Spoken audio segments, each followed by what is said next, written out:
Madame, Messieurs, bonsoir. Le dialogue national a enfin une feuille de route des confessions religieuses, Cinco et CC et les autres plateformes des confessions religieuses. Que pensez-vous de ce dialogue?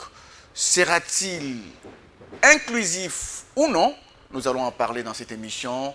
On va également parler du gouvernement souminois 2, le travail du gouvernement souminois 2. Comment voyez-vous les signaux de ce travail?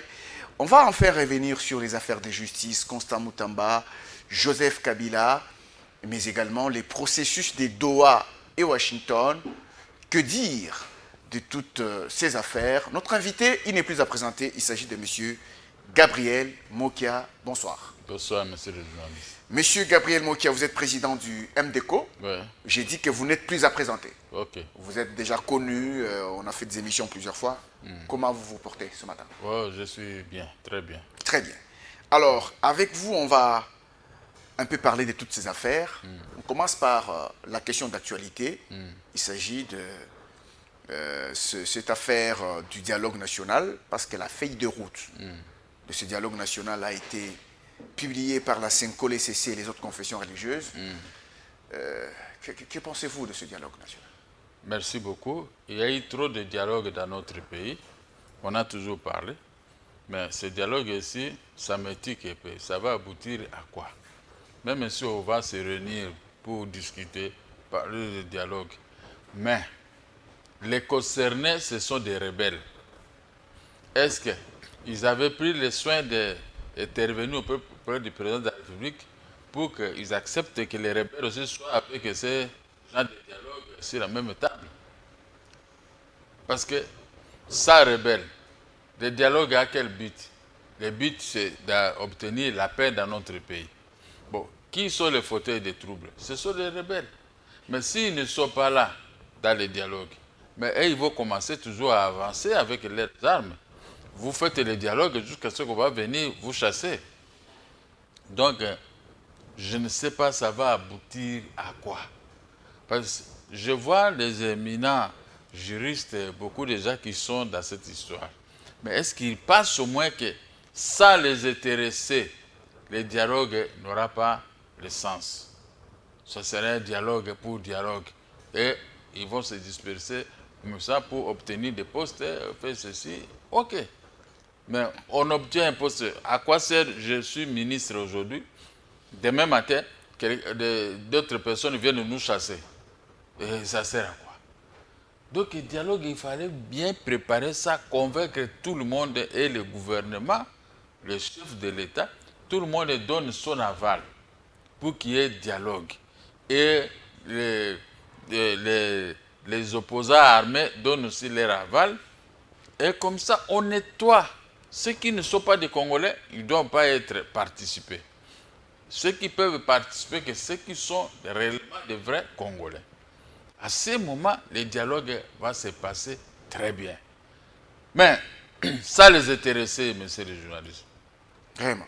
Dialogue, ça va aboutir à quoi? Ça, je dis, tout le monde me regarde. Ça que les intéressés soient là, c'est une question que je pose à toute la nation. Sans la présence des intéressés qui ont des armes, le dialogue va aboutir à quoi? Oui. Est-ce que je vois les prêtres de mon église avec une arme armée pour mettre la paix et la sécurité dans notre pays? Je ne crois pas. Parler, nous parlons toujours. Moi, j'ai commencé à parler, ça fait combien d'années? Oui. Mais les choses trébuchent toujours. Mais ici, au moins, vous annoncez quelque chose, il faut bien préparer le terrain. Le terrain n'est pas préparé. Dis-moi un peu, qu'est-ce qu'on peut gagner dans ce dialogue? Parce que les rebelles, l'AFC et l'M23, soutenus par le Rwanda, ils ont occupé une partie du pays. Ils continuent à occuper. Ils continuent à occuper. Ils ont leurs agendas, ils ont leurs objectifs, leurs intérêts. Bon, quand vous les appelez à un dialogue, ils doivent réfléchir. Hein. Ils doivent réfléchir. Et quand vous résistez, vous insistez, vous faites les dialogues. Mais entre vous-même, sans eux, et vous allez gagner quoi? Seulement qu'on a été au dialogue. Je ne comprends pas cette histoire. Depuis que j'étais à Bruxelles, j'attendais toujours parler des problèmes de ce dialogue. Mais j'ai réfléchi. Est-ce qu'il y aura aussi les hommes armés là-dedans? Hein? Parce que ce sont eux qui ont les armes. Nous autres, nous n'avons rien. Vous parlez, la bouche ne va pas régler les choses comme ça. Alors, les prélats catholiques, les évêques, ils ont dit qu'ils vont faire une mission de plaidoyer pour aller dans les zones conquises. Peut-être qu'ils seront écoutés. Mais il faut maintenant comment détacher les Congolais de l'AFC et du M23 du Rwanda. C'est la question la plus difficile. Et tous ils ont comme maître les Rwandais. C'est le Rwanda qui, si le Rwanda accepte, et aussi ils vont accepter. Si le Rwanda n'accepte pas, vous pouvez faire des tours et des tours, mais en vain. En vain. Donc, c'était un plaisir de faire le dialogue. Nous, on a fait les négociations de Mongalem. Oui. Ça aboutit à quoi? Les résolutions nous ont donné des faveurs. Oui. Mais moi, avec ces faveurs que j'ai obtenues là-bas, je continue toujours à souffrir. Jusqu'aujourd'hui. Jusqu'aujourd'hui, les exécutions posent des problèmes. Pourtant, ça vient d'un dialogue. Ça vient d'un dialogue. Ben, c'est quoi? Qu'est-ce qu'on va gagner dans tout ça? Vous êtes des journalistes, hein? Il faut réfléchir là à une dimension supérieure. On va gagner dans ce dialogue. C'est comme nous, moi je peux convoquer les gens ici de Kinshasa, faisons notre dialogue. Est-ce que cela concerne les rebelles? Non. Ça va se limiter à Kinshasa. Ça, on va dire que ce sont les drogués qui parlent là-bas. Hein? C'est pas normal. Ils parlent entre eux. Ils parlent entre eux. Mais le fond du problème... la crise sécuritaire continue. La crise est là. Le fond du problème reste intact. Donc, moi, je ne sais pas qu'est-ce qu'on va gagner dans ce dialogue. Nous devons aller dans ce dialogue. Mais il faut que les gens puissent me convaincre, moi. Qu'est-ce que nous allons gagner dans ce dialogue? Il ne faut pas seulement troubler le chef de l'État. Il faut faire les gros mots, il faut raconter ceci, faites sortir ceci. Vous faites les démonstrations auprès du chef de l'État. Bon, si le chef de l'État accepte, un conseiller peut toujours dire au chef de l'État, bon, oui, vous avez accepté, mais l'objectif de ce dialogue, c'est quoi? C'est la paix. Mais la paix, est-ce que ces gens, entre nous, nous allons discuter, nous avons des armes? Non, parce que Bukavu est parti, Goma est parti, et d'autres entités. Comment on va récupérer ça? Avec les dialogues. C'est bien compliqué. Avec les dialogues, ça les occupants de ces entités. Non, ce n'est pas possible. Alors, apparemment, l'idée du dialogue intéresse la classe politique parce qu'il y a des gens qui pensent qu'il y a une ouverture politique en vue pour avoir des postes. C'est peut-être les côtés qui intéressent. Mais c'est ce que je vous dis, monsieur le journaliste. On peut avoir des postes. On me donne vice-premier ministre, ministre chargé de la sécurité et de l'ordre public. Je suis content, je commence à mettre de l'ordre. Mais à la fin du compte, je vais aller mettre de l'ordre à Bukavu. Oui, à Goma. Je ne crois pas. Je vais mettre de l'ordre ici à Kinshasa, en tant que vice-premier ministre. Mais est-ce que même moi-même, je ne vais pas me gêner? Je dis, mais ce que je fais ici... C'est quoi? Est-ce que ça va tenir? Oui, mais alors si on vous comprend bien, il faut peut-être observer d'abord ce qui se passe à Doha, dans les pourparlers entre le gouvernement congolais et l'AFC et le M23. Oui. Mais les rebelles ne sont pas pressés pour le dialogue. Mais c'est ici qu'il y a les gens qui sont pressés. Ah, ils sont pressés. Mais pas là-bas. L'affaire, mais regardez, l'exemple de Mokia. Moi, j'ai combattu depuis des années. Depuis des années. J'ai combattu le régime de Mobutu et tous les restes qui s'étaient succédés et tout ça. Ça fait combien de temps? Des années et des années. Mais je reste statique, je reste la même personne. Sans poste, sans argent, sans quoi? Je me débrouille de moi-même. Mais est-ce que je ne vis pas? Oui, vous vivez. Je suis arrivé chez vous, j'ai une voiture, je roule avec. Je vais rentrer avec cette voiture. Il n'y a pas de problème. Mais ce n'est pas une raison qui va me pousser. Faisons le dialogue, je dois avoir le poste. Mais les postes, les problèmes restent à son entier. La rébellion, l'occupation, les tueries. Les gens ne voient pas de tueries dans notre pays. On voit 300 et quelques personnes qui sont mortes. On voit 15 personnes qui sont mortes. Oh, il y avait ceci, on tue tous les jours. Ce sont nos frères. Nous pouvons même dire, ah, ben, ça ne nous concerne pas. Mais ça nous concerne parce que ce sont des Congolais. quand un Congolais crée un problème en Europe, vous êtes là. Si les Européens se fâchent, ils vont s'attaquer à tous les Congolais qui sont là. On ne doit pas choisir, non, toi tu n'étais pas là. Tout le monde, vous êtes Congolais, c'est le même sac. Ma question reste posée. Le dialogue va aboutir à quoi? Est-ce qu'il y aura la paix dans ce dialogue? Est-ce qu'il y aura participation des hommes armés dans ce dialogue? La question reste posée. Vous pouvez conseiller quoi à ce niveau? Je peux conseiller d'abord qu'on puisse coopérer avec ceux qui ont pris les armes. Ouais. S'ils acceptent et que le gouvernement congolais récupère ces entités occupées par les rebelles, à ce moment, on peut aller dire, bon, vous avez occupé de tel et tel poste, on a récupéré les pays. Venons maintenant, mettons-nous ensemble. Mettons-nous ensemble. On parle et on fait une amitié sincère. Sincère. Tout le monde est content. Et tout, alors, on va progresser maintenant notre pays dans plusieurs domaines tels que nous voyons ailleurs. Mais c'est entre nous. Moi et toi, on fait des dialogues ici. À quoi cela peut concerner les gens qui sont à Bandundu, qui sont à l'Équateur, qui sont au Katanga? On dit, les deux là, il faut les dialogues. Hein? C'est comme le dialogue de Kabila, ce qu'il est tenté de faire. À quoi ça nous concerne, nous autres? Vous ne voyez pas? Il fait ce dialogue, il reçoit tel, il reçoit de ceci. Ouais. Est-ce que cela concerne la République? Non, ça concerne son camp. Son petit cas. Ouais. Et ça se termine là. C'est la même chose, c'est un exemple à suivre, à écouter, à voir très bien. Nous sommes quand même des intellectuels, nous ne sommes pas des gens tombés de ceci, mais il faut raisonner. Quand les gens posent des actes, il faut raisonner. Ils ont posé ces actes-là sur quoi? Les rebelles, vous avez pris Goma et Bukavu. Pourquoi? Parce que Goma et Bukavu appartient à la République démocratique du Congo. Mais vous avez scindé ça comme ça, pourquoi?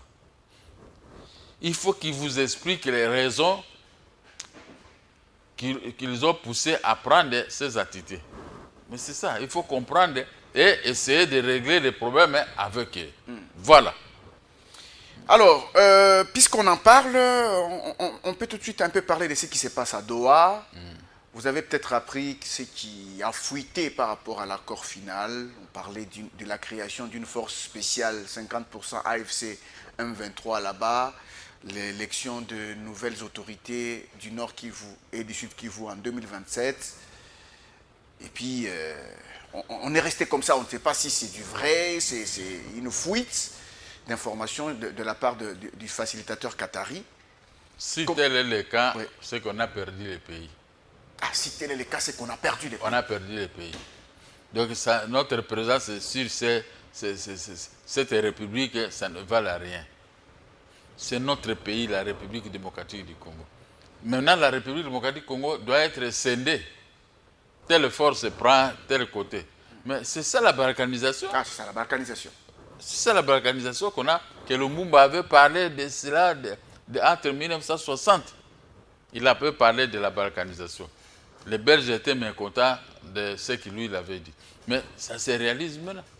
Bukavu est parti, c'est la balkanisation. Goma est parti, c'est la balkanisation. Alors, qu'est-ce qu'on peut faire?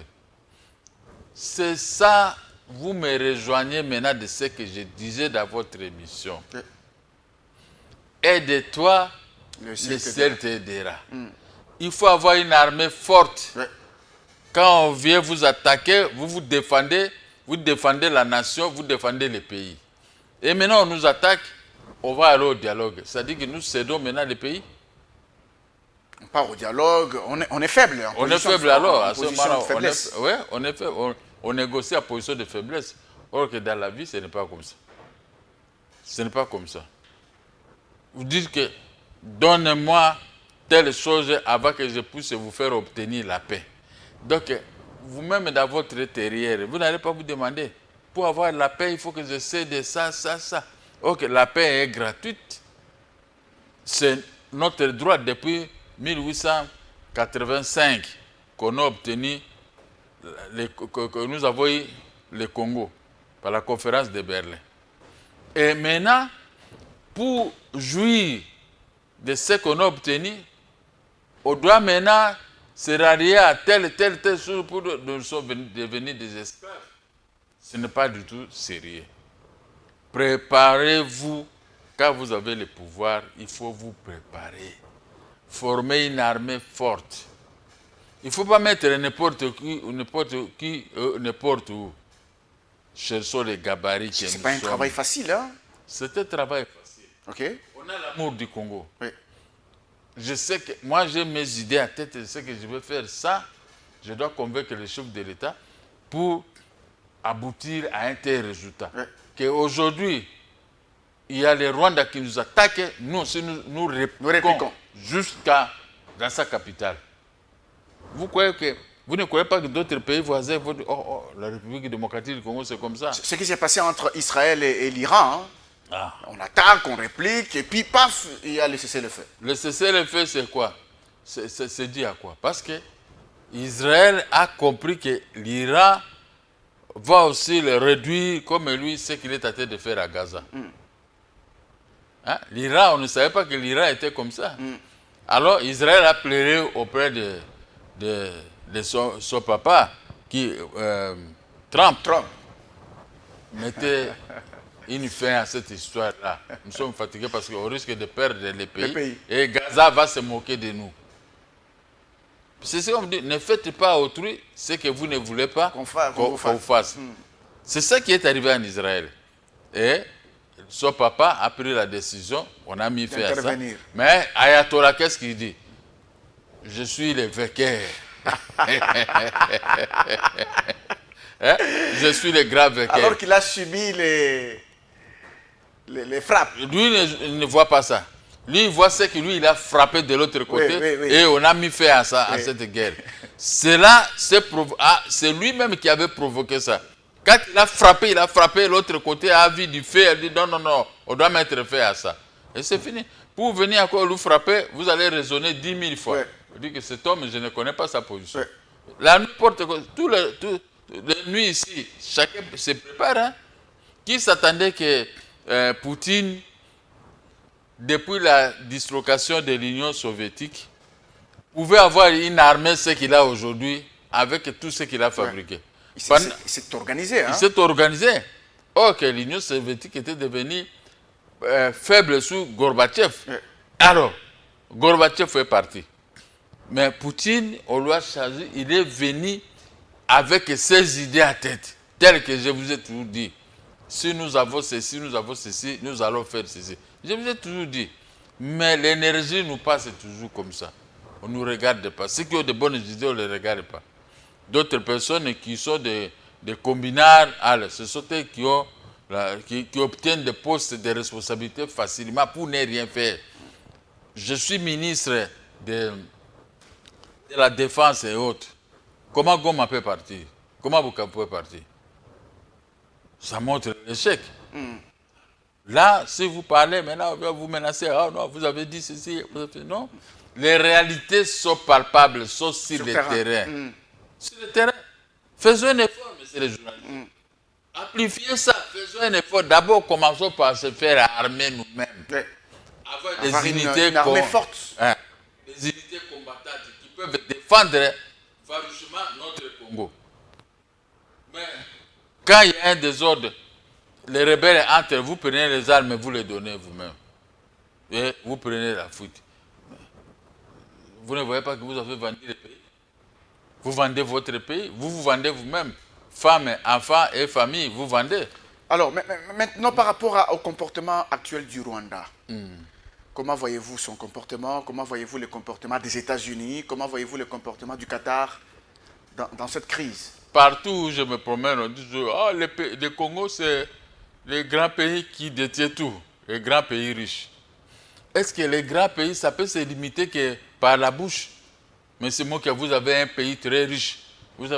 Mais cette richesse-là, ça ne peut pas nous aider à protéger notre Congo. Il faut toujours prendre cet argent et aller cacher ça ailleurs. Ce que je vois, les Rwandais trouvent que je peux entrer au Congo. Vous avez suivi ce que Kagame disait? Moi, vous faites ceci, moi je peux prendre même... je peux entrer dans votre pays pour venir vous arracher les armes que vous avez. Vous savez, ça c'est l'injure totale. C'est une insulte. Une insulte. Donc ils ne nous considèrent pas. Alors, si nous avons la capacité plus que lui il ne peut pas tenir ce genre de discours. Hein? Ce genre de discours, on le tient parce qu'on sait qu'à celui-là, il n'a pas tellement la force. Le Congo n'a pas tellement la force. Or que nous avons des éléments ici au Congo qui peuvent faire craindre tout le monde. Mais qu'est-ce qui nous manque maintenant? Pourquoi hier c'était chaud avec Mobutu? Vous osez, il vient dans les frontières, il vous bombarde. Et tout le monde, avec les 9 frontières que nous avons ici, qui est entré ici? C'est nous-mêmes, avec Laurent Désiré Kabila, qui créait des problèmes. Mais les étrangers n'osaient pas. Mais c'est ça. Mobutu nous a déjà montré ce qu'il faut faire pour gérer un pays. Mobutu nous a montré. Il ne nous a pas montré seulement des millions ou des milliards. Non, il nous a montré la défense de votre pays. Il faut défendre le pays. Défendre le pays sur tous les plans. Sur le plan économique, sur le plan social, sur le plan des infrastructures et tout ça, arrangé. Moi, je me prépare pour aller en Afrique du Sud. Mais quand je vais descendre de là-bas en Afrique du Sud, je vais voir un autre monde. Ouais, bien organisé. Bien organisé. Et moi-même, je me gêne. Et dans mon intérieur, je me dis, ah, si les ridicules pouvaient tuer. Moi, je ne peux plus sortir dans ces pays. Parce que ce que je vois ici, c'est contraire au nôtre. Notre pays est autre. Et ici, c'est autre chose. C'est dû à quoi ce qu'il y a au pays? La faiblesse, c'est dû aussi à de multiples rébellions et de guerres et de conflits que nous avons. Depuis 1960, on a toujours eu des conflits dans notre pays. Le pays n'est jamais resté un peu calme. Tu vois même sous Mobutu, les pays, tu vois, Chaba 1, Chaba 2, le Moba, et tout ça, ce sont des guerres. Les gens mouraient. Vous voyez, depuis ce temps-là, jusqu'à aujourd'hui, au moment où je parle, il y a toujours des guerres partout. Chacun se réveille le matin et dit, moi je vais prendre une arme pour aller tirer en République démocratique du Congo. Nous sommes devenus passoires. Mais si on voit qu'en République démocratique, vous amenez une arme, vous et votre arme, vous serez détruits immédiatement, les gens vont avoir peur de notre pays. Les idées sont là en tête, mais on évite ces idées, on fait autre chose. Nous sommes des Congolais, nous aimons le pays. Même si je peux voyager, je vais où? Mais mon cœur est toujours là où je suis né. Que si je suis devenu un tel, je vais faire ceci, je vais faire telle usine, je vais construire. Moi, j'ai toujours rêvé. Une fois chef, je veux construire les boulevards d'Issala Bumba, là où je suis né. Jusqu'à même à Ali Gimba. Donc, je veux construire et je prends la route Manga jusque là où moi je suis né. Donc, on fait de telles choses. Voilà. Quand on a des idées pareilles, vous avez le pouvoir et vous commencez immédiatement. Et les gens vont vous respecter et vous-même, vous allez vous respecter vous-même. Mais à la rue, là, on s'appuie seulement sur la diplomatie actuellement. Actuellement, on est seulement... Notre arme maintenant, c'est la diplomatie. La diplomatie. Mais les autres, les armes, ce qui tue. Vous faites la diplomatie et ils tuent sur le terrain. Alors moi, je ne comprends pas ça. Je ne comprends pas ça. Je demande aux amis qui ont une parcelle d'autorité d'étudier un peu ce que nous sommes en train de dire. Est-ce qu'on peut devenir passoire comme ça devant des petits? Or que nous sommes beaucoup plus grands que 2 200 et quelques kilomètres carrés que nous disposons. Les Rwanda, c'est quoi? C'est à peu près 11 millions d'habitants. Mais nous sommes 100 millions d'habitants entre nous. Il y a de quoi se mettre là en train de pleurer. Votre femme demande, vous pleurez quoi? Laisse-moi, j'ai le souci de notre pays. Oui, vous pleurez. Parce que quand je vois que les rebelles avancent, vous croyez à ce moment on est tranquille. On a l'expérience de comment ils avaient tué les gens. On a l'expérience de comment on a tué les gens à Goma. On a l'expérience. Hein. La rébellion, ce n'est pas une bonne chose. Hein. Quand ils entrent, ils tirent sur tout ce qui bouge. Ils n'ont pas pitié. Ils n'ont pitié parce que ce sont des gangsters qui sont venus pour récupérer votre pays, vous tuer, ramasser tout ce que... Vous avez vu? Quand les rebelles de Laurent Désiré Kabila étaient entrés, moi j'ai été arrêté par ces mêmes gens-là. On m'a transféré au Mont Galiem. Je dormais dans le bureau où travaillait le général Njimbi. J'étais là. J'ai fait 19 jours. Mais qu'est-ce que je n'avais pas vu? Tous les biens du Congo étaient transportés nuitamment dans les avions pour aller se faire atterrir au Rwanda. Ah bon? Les documents de 1960, les ceci, d'autres documents ont brûlé ça. J'ai lu beaucoup de choses, des secrets de 1960, comment les gens se disputaient les pays ici. J'ai vu ça là-bas. J'ai dit, oh, les biens du pays sont maintenant. Comme on dit, les hommes passent, les institutions restent. Mais ici, les hommes passent, les institutions sont brûlées. Donc, il n'y a pas moyen de faire autrement. Il n'y a pas moyen de faire autrement, monsieur le journaliste. Même quand je vous parle ici, vous ne voyez pas ce qui est dans mon cœur. Okay. J'ai des larmes aux yeux de voir mon pays devenir passoire comme ça. Ah, ça vous fait mal, hein? Ça me fait très mal, ça me fait très mal. Ce n'est pas le problème d'argent. L'argent, c'est rien. Ça vient, ça passe. Oui. C'est comme ça l'argent.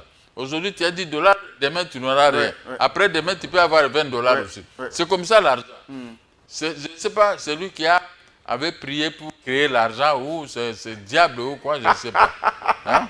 Des fois, vous pouvez rester des jours sans même l'argent pour acheter même de l'eau à boire. Oui. Mais un jour, vous avez l'abondance. Par compte à banque, vous avez beaucoup d'argent. C'est comme ça. Qui avait prié pour créer l'argent? Vous avez prié pour créer l'argent. Pour que l'argent vienne et puis disparaisse. C'est comme ça l'argent. Ça vient, ça disparaît. L'argent, c'était un mauvais maître. Rochereau avait dit quoi? Mosoleza fungula ya bomengo. Yango pe ya cimetière nako cédete. Avec l'argent, vous pouvez faire du mal aux gens et vous-même vous mourrez. Vous mourrez, oui. Parce que vous avez là. Quand il avait beaucoup d'argent, mais pourquoi il a fait ça? Les gens s'enivrent avec l'argent. L'argent, ce n'est pas un bon maître. Alors, puisqu'on parle de tout ça, il y a un gouvernement qui a été mis en place, le gouvernement Soumina II. Comment vous l'avez jugé personnellement? Je ne vois pas les programmes réels du gouvernement pour pouvoir nous dédouaner de cette humiliation de l'occupation. Le rôle du gouvernement, c'est ça. Dédouaner le pays, sauver le pays dans tout ce qui arrive. Ce n'est pas seulement le prestige, le costume, lunettes et tout ça. Garde, pimp, possible boulevard.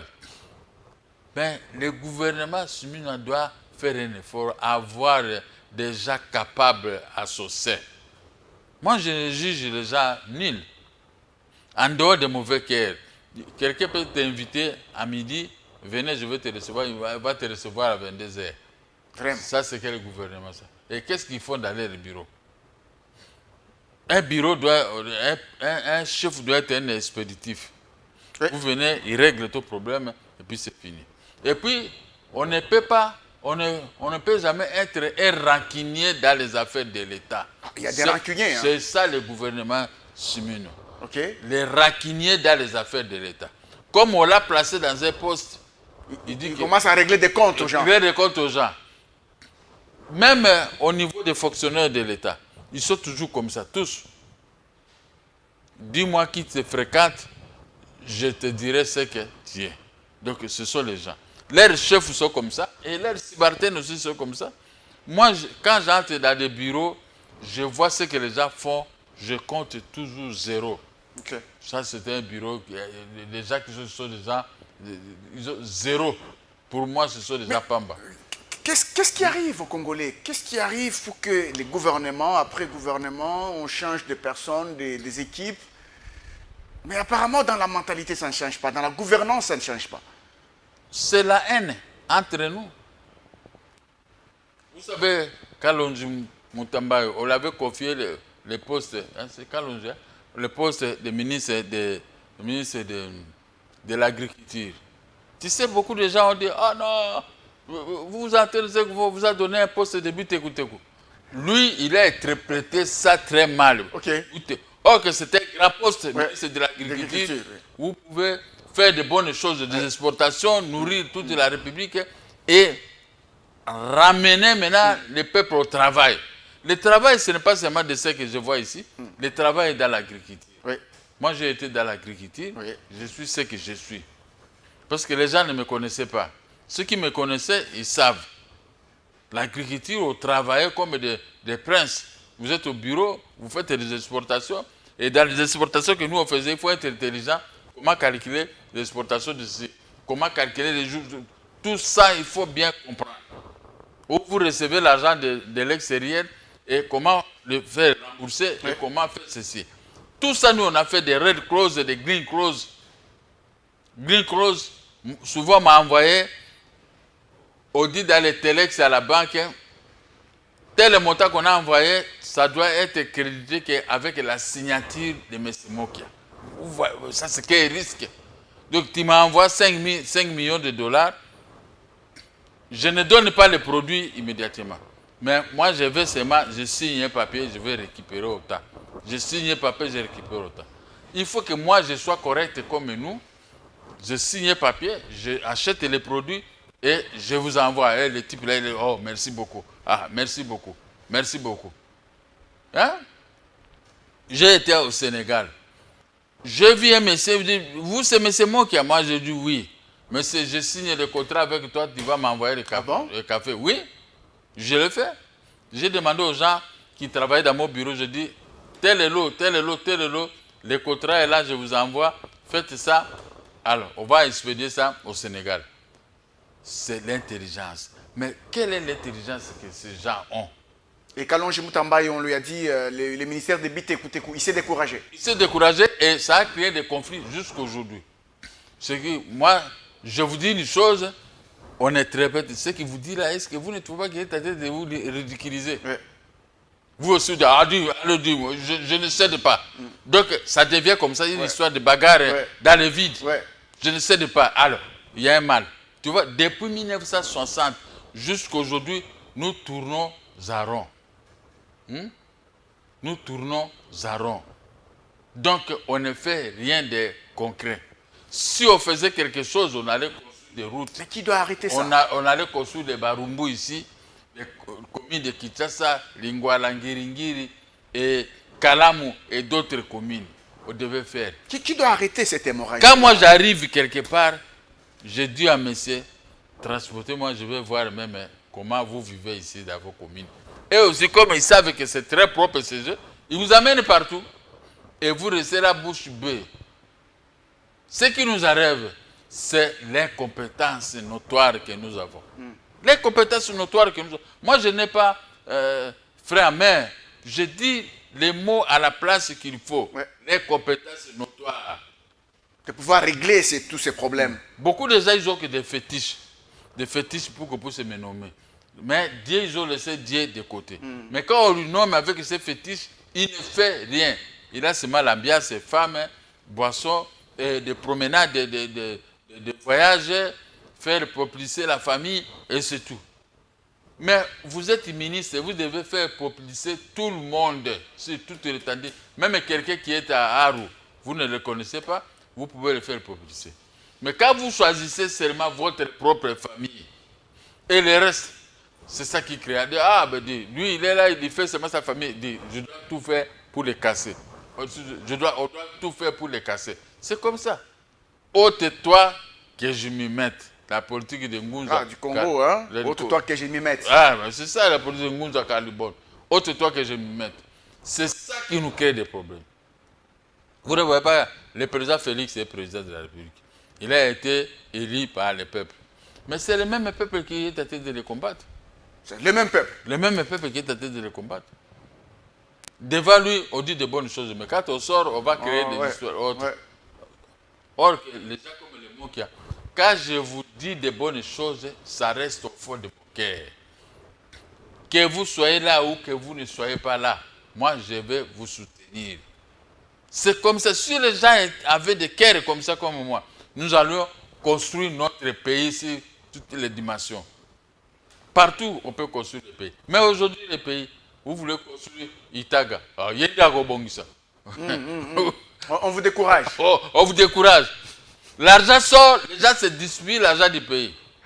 Comme disait un ministre, quand l'argent sort, on a obtenu l'argent, on dit partageons d'abord. Et le reste, on va voir. Nicolas Kazadi, l'ancien ministre des Finances. L'argent des projets arrive. On se partage les primes, on met dans les poches, et puis on va réfléchir après. Quand quelqu'un vous dit ça, c'était diable. il a fait sortir un grand secret qui Oui. était dans son cœur Oui. et ce qu'ils ont toujours fait pour la République. Ouais, il a mis ça à la place publique. À la place publique. Et la République gagne quoi? Ne gagne rien parce qu'ils se sont servis d'abord avant de servir la République. Et combien il reste pour la République? Ah, ça c'est la question. Combien il reste pour la République? Déjà qu'ils vont réfléchir après. Ah, il faut réfléchir après. Et pour réfléchir, ils n'ont peut-être pas le temps de réfléchir. Les mots frappants. On va réfléchir après. Qu'est-ce qu'il faut réfléchir maintenant? Ils ont déjà bouffé. Ils ont déjà bouffé. Hein? Ce n'est pas sérieux, monsieur. Aimons notre pays. Aimons les autorités qui travaillent bien. Évitons la haine. Un pays avec la haine, on nous a dit de pleurer Bukavu et Goma. Mais qui est derrière? C'était un petit pays derrière du tout. Moi, j'ai toujours dit que des petits pays comme ça, sous Marcel Mobutu, ne pouvaient pas faire. Donc nous, on a écrasé tous ces petits. Le Bangala ne s'amusait pas. Vous voyez, les grands généraux qui étaient à l'époque, ils n'étaient pas des traîtres. Hein? Mes frères Bangala, là, ils n'étaient pas des traîtres. Quand Mobutu dit un tel, voici tel endroit, il y a un pays qui veut tenter de nous déranger. 2 jours après, fini. On va là-bas, les militaires, ils vont mettre fin. Mais aujourd'hui, les gens entrent comme ils veulent. Ils entrent, ils sortent comme ils veulent. Maintenant, qui sommes-nous? Nous sommes quoi? Pourquoi nous sommes créés dans un grand pays où il y a beaucoup de richesses? Et en plus, ce qui me frappe, messieurs les journalistes, les richesses sont inventées dans notre pays. Il y a des pays voisins qui viennent prendre ces richesses, aller et place de la République démocratique du Congo. Ok. Les richesses sont inventées, mais d'autres pays qui viennent, qui se servent. Qui se servent de ça, et nous restons toujours là. Une petite dette pour que la République te paye, tu dois prier Maman Satoumari. C'est ça. Donc on vous dit carrément, il n'y a pas d'argent. Il n'y a pas d'argent, mais... Comme vous avez aussi votre créance là-bas. Ah, mais il faut voir ce qui se passe. Qu'est-ce que... Toujours des explications. La haine. Tu appelles quelqu'un, ce quelqu'un-là ne répond pas. Or que c'est un poste public. Ouais. Vous savez, c'est un poste. Les présidents de la République peuvent décider aujourd'hui, allez, je vous mets dehors. Et qui va encore t'appeler? Beaucoup de ministres qui se sont succédés dans ces postes-là. Est-ce que nous, on les appelle encore comme on les appelait avant? Non, on ne les appelle plus. Ils ne répondaient pas. C'est juste le poste qui faisait qu'on les appelle. Je vous appelle parce que je n'appelle pas personnellement à tant que Congo Web. Mais j'appelle les postes. Les postes, oui. Des J'appelle- ministres du budget, des ministres des finances, par exemple. J'appelle ces postes-là. Mais tu dois me répondre. Il faut me dire de bonnes choses. Parce que grâce à moi, je votais pour le président de la République et le président de la République lui-même, dans sa conscience, il vous a placé là-bas. C'est pour lui rendre d'abord un service dans son mandat. Oui. Mais quand tu es tenté de détruire, tu me refuses. Donc tu es tenté de compliquer le mandat du président de la République. Ouais. Hein? Ouais. Vous voyez, hein? Le mandat du chef de l'État est donné par qui? Par nous, le peuple. Mais maintenant, moi, je vous appelle parce que le chef de l'État vous a confié un poste pour lui servir dans son mandat. Et vous devenez un arrogant dans ce poste. Vous ne servez plus ce peuple. Vous ne servez plus le peuple qui avait élu le chef de l'État. Voilà, c'est ça qui nous divise dans notre pays. L'arrogance, l'injustice. L'injustice. Vous savez, quand on arrive à être ministre, je prends l'exemple du ministre de la Justice. Il est ministre de la Justice. Il a trouvé des arrêts depuis avant l'indépendance et après l'indépendance. Beaucoup d'arrêts, hein? Les arrêts rendus, toi tu deviens ministre de la Justice. Hein? Tu commences à remettre tous ces arrêts en cause. Oui. Donc tu es un super ministre, plus intelligent que ceux qui avaient tranché. Ah, vous faites allusion au ministre Constant Moutama, qui aujourd'hui lui-même a des problèmes avec la justice. même justice que tu as négligée hier, la même justice t'attrape et est en train de te juger. Mais ça c'est l'humiliation. Tu es là devant les juges qui t'ont minimisé. Ce n'est pas du tout bien. Il faut avoir un bon cœur quand on vous donne un poste. Un bon cœur quand on vous donne un poste. Un poste. Il ne faut pas sous-estimer tout le monde. Oui. On ne sait pas ce qui peut arriver. Ah oui. Il y a un ministre qui me compliquait. Un jour, je suis allé au Mongalema. Et le ministre était sur le point d'être chassé. Mais moi, je suis bon. J'ai intervenu pour lui. Et quand il a appris ça, il m'appelle maintenant, il me dit, ah, on discute maintenant. Non, non, je paye cette histoire-là. Il m'a payé 400 000 dollars à cette époque. Parce que moi aussi, je lui ai rendu un service. Et lui aussi, maintenant, par arrogance et tout ça, il vient me rendre un faux service. Parce qu'il ne voulait pas me rendre un service. Quand il a appris ce que moi j'avais fait pour lui, maintenant il veut me rendre un service. C'est comme ça la vie. Tout le monde est important. Voilà, retenez ça. Ah, aujourd'hui, Constant Moutamba est là, il est en train de passer devant la barre. Il avait pris ma maison, il a donné à Ngoï Kassanji. Ah, c'est lui qui a pris la maison, vous l'avez dit. Il a fait la lettre à l'inspectorat pour qu'on puisse m'arracher la maison. Et l'inspectorat a fait la lettre, on m'a arraché la maison. Mais lui-même, s'il est venu tomber dans ses pièges, ne faites pas autrui ce que tu ne voudras pas qu'on te fasse. Et maintenant, vous appelez la population, venez me défendre. Et moi, je vais appeler qui? Moi, si je dois appeler les gens, venez me défendre contre l'injustice de Constant Moutamba et à faveur de Ngoï Kassanji pour me retirer la maison qu'ils avaient gagnée depuis 1996. Et les gens de 2013, ils viennent me prendre la maison. Il faut être un homme intelligent pour pouvoir juger. C'est comme ça. Vous avez laissé tomber? Non, je n'ai pas laissé tomber. Je suis sur la bonne voie. Okay. Quelqu'un avait dit à Dieu, donnez-moi l'intelligence pour juger les gens que vous m'avez choisis pour gouverner. Voilà. Il a demandé l'intelligence parce qu'il savait que si je ne suis pas intelligent, je vais commettre les abus du pouvoir. Ce qu'ils ont fait là, c'est l'abus du pouvoir. Les documents de la justice sont là. Et vous bafouez dire que non, ça c'est rien et tout ça, parce que vous avez des pouvoirs. Et maintenant, le même pouvoir te rattrape.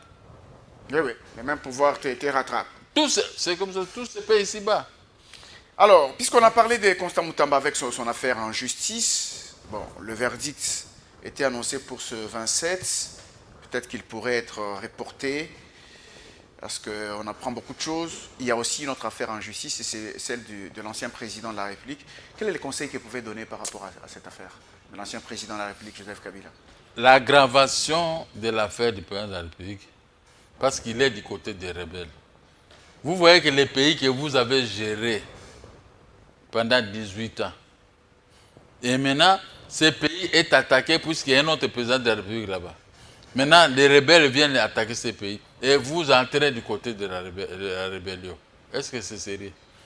Moi, bien que je ne peux pas parler que ce soit Moutamba ou lui, parce que lui, il m'a beaucoup arrêté. Hein, plusieurs fois qu'il m'a mis à la prison statale de Makala. Lui, le président Joseph. Et Moutamba vient de me causer du tort avec ma maison. Il n'était même pas là. Il était sur ses écoles primaires ou quoi, quand moi j'avais acheté la maison. Hein? Il n'était même pas là. Mais lui, maintenant, il devient ministre. Il devient ministre. Il vient me combattre. Combattre un vieux à lui, un papa. C'est mon fils. Moi, je suis son père. Il a l'âge de mon 5e enfant, Olivier, qui est à Bruxelles. Et moi, son papa, il vient me faire ça. Est-ce que moi, je peux causer du tort à un enfant d'autrui ou à mon enfant de cette façon? Moi, je suis très simple envers les enfants, envers les gens. J'aime régler les problèmes comme ça. Au début, on luttait parce qu'on avait les problèmes de l'occupation de notre pays. On a dit que Kabila, c'était un étranger. C'est là où nous, on discutait qu'un étranger ne peut pas gérer notre pays. Ouais. Maintenant qu'il y a les fils de pays qui gèrent, nous sommes très calmes. Les gens veulent me dire, oh, mais c'est moi qui ai su Kabila, tu étais trop impulsif, fais ceci. Oui, parce que ça, c'était la gestion des étrangers. Oui. Mais sous Félix... Vous le soutenez, vous soutenez Félix? Oui, je soutiens Félix, c'est parce que c'est vous n'êtes l'enfant. pas contre sa gestion? Beaucoup, j'ai trouvé même les gens en Europe. Oh, c'est moi qu'il faut venir à la rébellion. Je dis, j'entre à la rébellion pour faire quoi? Ouais. Mais nous avions voté un type. Mais il est là, il nous a fait quoi? Pourquoi les combattre? Pourquoi le combattre? On ne peut pas combattre quelqu'un qui vous a rien fait. Moi, je veux combattre Félix Tshisekedi. Il m'avait fait quoi dans la vie pour que je puisse le combattre? Si je le combats, lui, son père est là où il est. Il va dire, mais c'est moi qui étais toujours avec moi. Maintenant, tu combats mon fils, alors que tu étais toujours... Ça, c'est ridicule, il pouvait me tuer. Ouais. Hein? Quand quelqu'un te dit ça, tu combats mon fils alors que tu étais bien avec moi? Où est-ce que je vais me situer? Donc Joseph Kabila a mal fait de pouvoir entrer au pays. Il a mal fait. Il a mal fait. Par la porte des rebelles. Chacun, quand il gère, il sait les actes qu'il pose. Lui, il est venu ici au Congo, il n'avait pas d'argent. Mais il est sorti milliardaire. Les milliards que le Congo devait bénéficier pour la réparation des routes, construction de routes. Ça se trouve dans ses poches. Ça se trouve dans ses poches. Ça se trouve à l'étranger dans des comptes à banque. Qui devait construire Kinshasa Lubumbashi, Kinshasa Kisangani, Kinshasa Goma, Kinshasa Bukavu, Kinshasa partout, comme ce que j'avais vu en Afrique du Sud. Partout où vous passez, tout est goudronné. Et vous-même, des fois, vous ne regardez pas, vous fermez seulement les yeux, je passe, parce que c'est trop ridicule pour moi. Le ridicule tue, hein, dans son intérieur. Alors, mais tout cet argent-là est éparpillé dans vos plaisirs personnels. Et maintenant, comme cela ne suffisait pas, vous entrez encore dans la rébellion. Et entre nous, le Congo qui vous a tout donné. Et vous venez maintenant pour saccager le Congo parce qu'il y a un autre chef de l'État. Le chef de l'État qui est là, il passera un jour. Ouais. Comme vous aussi. Vous êtes parti. Il passera un jour et l'autre aussi viendra et l'autre viendra aussi. C'est pour la bonne marche du pays. C'est ça qu'on appelle ça la bonne marche du pays et la démocratie. On va peut-être terminer avec la dernière question. Quand vous regardez tout ça, vous êtes quand même un vieux loup de la politique congolaise. Ouais. Comment entrevoyez-vous l'avenir pour les échéances électorales futures? Est-ce que les élections pourraient bien se dérouler dans ce contexte actuel? Avec des désordres, Goma est occupé, Bukavu est occupé. On va faire 15 élections. Moi, je vote chef de l'État. Vous là-bas à Goma, vous ne votez pas. Est-ce que vous allez reconnaître un tel chef de l'État? Alors nous sommes tous Goma et Bukavu, Kinshasa, Lubumbashi, même sac. Maintenant, il y a, vous avez une partie, et il reste seulement quelques groupes de gens, on va voter chef de l'État. Est-ce que c'est sérieux? L'avenir est sombre. L'avenir est sombre pour les élections dans notre pays. J'ai pitié. J'ai pitié.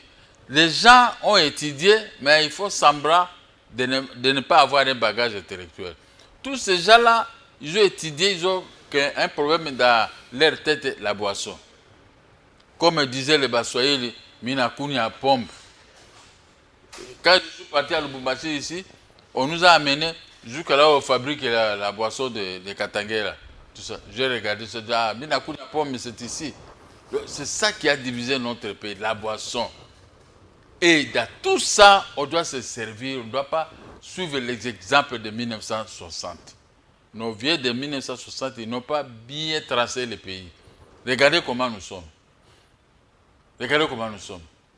Quand vous allez à l'Équateur, c'est sombre. Quand vous allez à Bandundu, c'est sombre. Vous allez partout, c'est sombre. Qui sommes-nous? Nous sommes arrivés à la fin de cette émission. On va vous donner les tout derniers mots pour ce soir. Les tout derniers mots, tel est un prix qu'ils croyaient prendre. Moutambaye Kassanji croyait qu'ils m'ont arraché la maison, mais la justice est revenue sur ça. Ils vont se retrouver autrement dissipés. Ah, autrement. Autrement dissipés. Le monde, c'est comme ça, c'est très compliqué. La vérité reste la vérité. Dans un pays, quand vous avez la vérité, Dieu aussi va vous ajouter encore une autre vérité. il va vous ajouter une autre vérité. Mais quand vous vous habituez à commettre des injustices, vous aurez encore des injustices. Voilà, chacun là où il est doit comprendre que Dieu a agi. Dieu a agi contre son fils Mokia, qu'on a toujours fait souffrir pour rien. Je souffre pour rien. Moi, j'ai investi dans ma vie pendant votre jeunesse. Ma jeunesse. J'ai investi parce que je savais qu'un jour, je serai vieux, je vais avoir les problèmes de courbature, les problèmes du dos. Et tout ce sont des problèmes qui sont avec tout le monde sur cette terre. Je ne m'attendais pas que j'arrive à la clinique universitaire Saint-Luc de Bruxelles. Quand vous vous mettez à la porte, moi je me mettais à la porte sciemment. Tous ceux qui descendent dans le véhicule, ce sont des vieux, ce sont des blancs avec des cannes, mal au dos, mal ceci. Je dis, mais même vous dans un pays comme ça civilisé, vous aussi vous souffrez. C'est ça. C'est Dieu qui gère tout. Ouais. Ne croyez pas que quand vous ne comptez pas sur Dieu, Dieu vous aime. Comptez sur lui. Mais quand vous emboîtez les pas au diable, un jour vous finirez toujours mal. Vraiment. Parce qu'aujourd'hui, eux et nous vivons parce que nous sommes créés par un seul Dieu. Un seul Dieu. Merci beaucoup.